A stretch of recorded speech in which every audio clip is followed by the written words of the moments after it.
The weirdest DM I've ever gotten was a mother asking me to take her daughter on a date.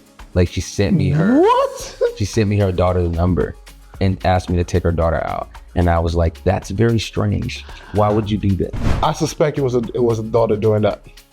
That's the weirdest thing I think I've ever received in my life. Yeah, that's weird. That's weird. Yeah. I don't know if I can say this on camera. Funniest thing that's happened to me is mid-performance, I found out that my pants tore. Oh. Hey, what's up, people? This is your boy Limoblaze, and with me is... Hi, I'm Joel Barnes. And this is Paul's Fun Facts.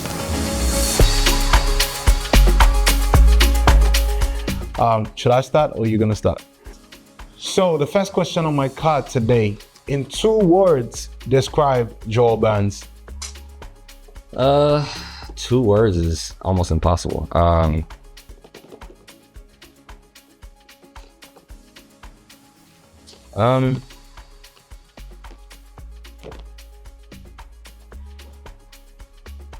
would say deep waters, I guess. Yes, that's fire and that's fire. I like it. Deep water. I kind of understand. It makes a lot of sense to me. Knowing you, it makes a lot of sense. The way my brain works. Yes. That's why. Yes. That's definitely why. My first question is, what is one thing people will be surprised to know about you? That I can actually really dance. I used to be a dancer in my teenage years. Like I could really step. I even had a group. You was a stepper, huh? I was a stepper. Second question here. What is the this one is fun. What is the weirdest DM you've gotten from a fan? The weirdest DM I've ever gotten. Yeah. Was a mother asking me to take her daughter on a date. Like she sent me her daughter's number and asked me to take her daughter out. And I was like, that's very strange. Why would you do that? I suspect it was a daughter doing that. That's the weirdest thing I think I've ever received in my life. Yeah, that's weird. That's weird. Yeah. What is one misconception about gospel artists that is false? One misconception about gospel artists that is false. I don't know if I'm gonna classify this as a misconception, but we are human beings. We are not your beaming lights of perfection. Yeah. Yeah, people have those expectations because you're a gospel artist, you have to be perfect and we are not. I'm not. I think I don't know about you. Listen, I'm very, very human. I'm human. I'm human. Very much in need of grace as the next man. Absolutely. Yeah. I feel like I know this one. Who's your favorite artist of all time? Oh God. Okay, help me, Jesus. You talking about just the art of all time? Oh, you're talking about of everything. I think it's got to be everything. I know mine without thinking. Dog, it's very difficult. Yeah. My brain is a conglomerate of like several artists that make it all make sense. But like, gun to your head, pick one. Whose name comes to mind first? Billion. It has to be John Billion. Look, John, if you're seeing this, I told you I love you. I love you, and it's not just myself. He loves you too. Forever, fan John. God. Love you, bro. But J. Cole is a close second. I live it at John. John, love you, Billion. Love you, bro. Okay, what's the funniest thing that has happened to you mid-performance? Funniest thing that has happened to me mid-performance. I don't know if I can say this on camera. Funniest thing that's happened to me is mid-performance, I found out that my pants tore. Oh, yeah. Oh my God. That's happened to me. Yeah, bro, it was crazy. It was weird. Like underneath, my pants tore. Yeah, I fell off stage once. Ooh, I haven't. I tripped, but I didn't like really fall. Like fall. I fell off. Oh, that's crazy. That's crazy. What are 2 things from your childhood that inspired your career choice? One thing was my brother and I would drive back and forth between Kentucky and Atlanta, and we would write songs. Okay. Both like going the entire like drive. It was like a 4-hour drive. Yeah. We would have an instrumental like CD, and we would just write songs the entire way. That's crazy. I think the second thing was my dad introduced me to a lot of eclectic music growing up. So like when I was listening to one thing, my dad would come in and make me listen to like Indie Irie and Amy Winehouse and Tracy Chapman and Hootie and the Blowfish and Frey, and like my brain became one big melting pot of like so many different like styles and genres. So I think those are the two things that inspired me to be an artist. What is one flex about being a young Christian that people should know? Honestly, a big flex for me is that I don't lose sleep over trying to show off wealth and success or achievement to anybody. I don't have to buy a Ferrari, so I'm not under pressure to prove my material wealth to people online. And I see that a lot in the secular music industry, and I'm here to tell you, you are suffering, no, you are living a hard life. I like the fact that I can really just manage my life, lead by my means, and not be bothered about pleasing people on the internet. If you could instantly master any music instrument, which one would it be? Piano. Easy. I would master the piano easy, because I think in today's world, like if you got keys down, like you can do a lot of things. You can produce. You can do a lot of things. Production. I feel like with keys, you can get a lot of things done production wise. You like keys, strings. You can live performances whenever you're leading like something like this. There's a lot of things, and I think for me, I want to sit with God by myself. At 3 o'clock in the morning when I can't sleep, and with keys, I feel like I can do a lot of things that like would just be in the Lord by myself. So that's why. I love distraction. My biggest distraction. Ooh, never had anybody ask me that question. My biggest distraction. Ooh, that's a tough one. I'm trying to see what is a distraction for me. I don't know if I can call it a distraction, because it's like my way of getting away, like playing FIFA. I play a lot of FIFA, my guys, I do.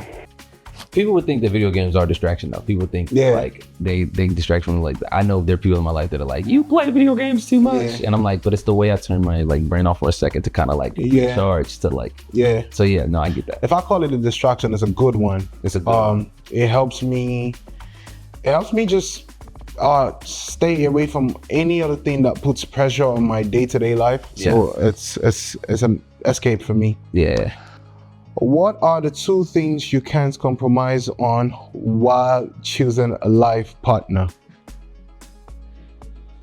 Well, I think that they have to like, we have to match as far as like our understanding and our pursuit of the Lord. Because that directly affects purpose, destiny, legacy, childhood, children, all things like the future. But also someone that's kind. Because if they're kind, they'll be kind even in an argument. They'll be kind even in like the tough times. People. So I fear someone not being kind. Not in a sense of like, I just need you to be nice to me. I'm talking about like actually kind. Like kindness means that I will not try to hit below the belt, or I will not try to say something to intentionally hurt you. Just because I'm hurt. I'm like, I'm not going to try to ever like, hurt someone. I'm going to be kind. So I think spiritual, I need us to be equally yoked as far as like spiritual walk with the Lord. Practically, I need us to both be kind to each other. So those are the 2 things that I think I would be necessary in like a relationship. Great choices. What is your favorite thing about being married? How old are the people that watch this show? I'm just joking, man. Not really. But the companionship, man. My wife is my best friend.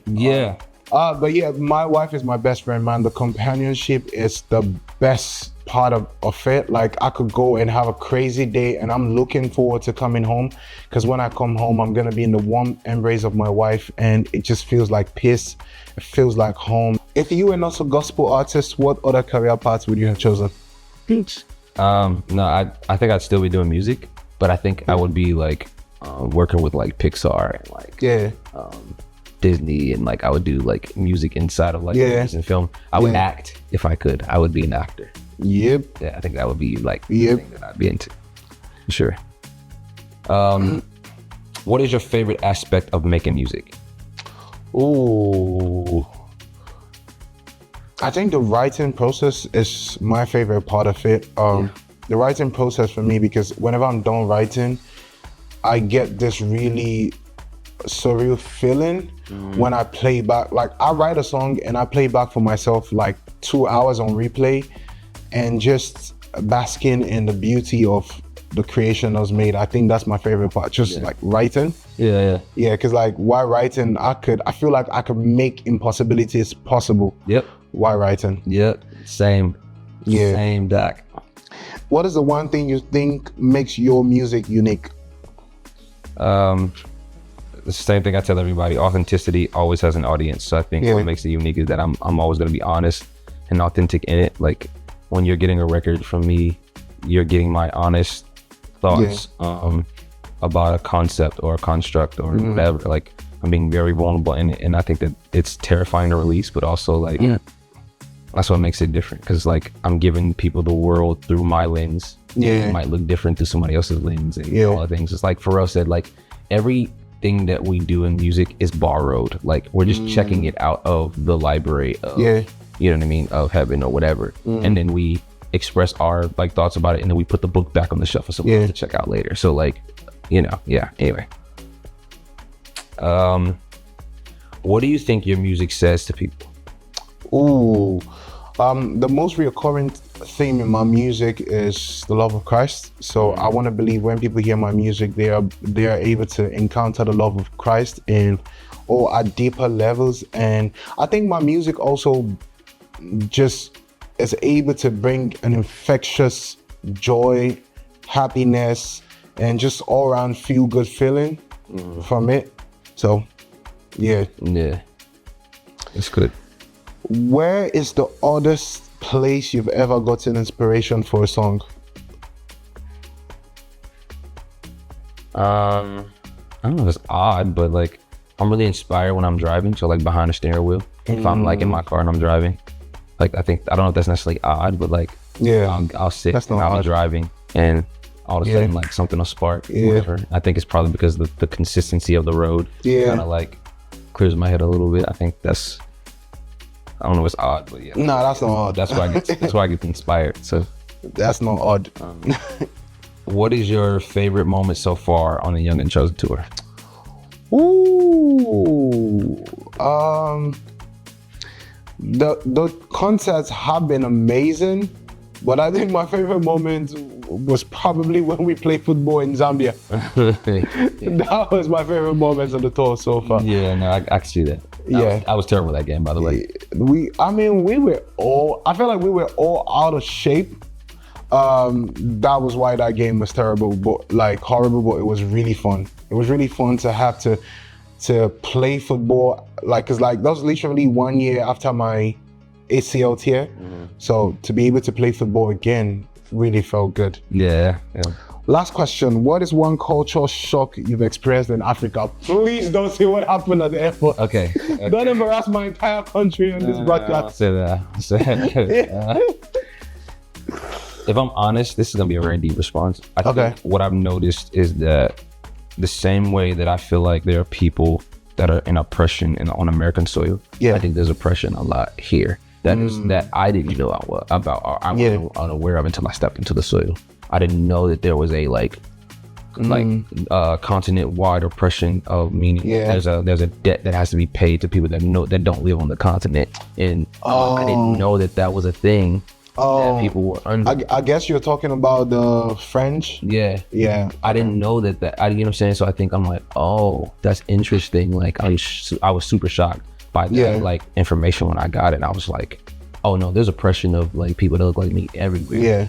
Full of understanding of it was geared towards people like me on American soil. I didn't know that it was in other space. I'm like, oh, there's oppression everywhere. And where the thing I was taught is actually like false. It's like, oh, I thought everything was different. Like, we're actually not so different. We're both fighting oppression. It just looks different, but it's still the same kind of oppression. So I think that was the culture shock for me. Last question. What are you looking forward to the most about the Nigerian Dates?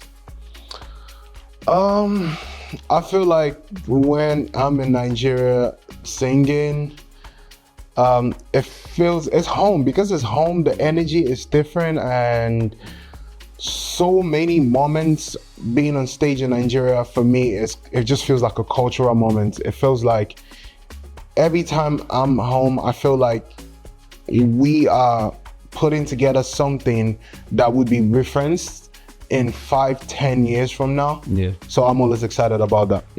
Yeah. Hey, so we have come to the end of Fun Facts with Pulse, and we want to say thank you for sticking with us.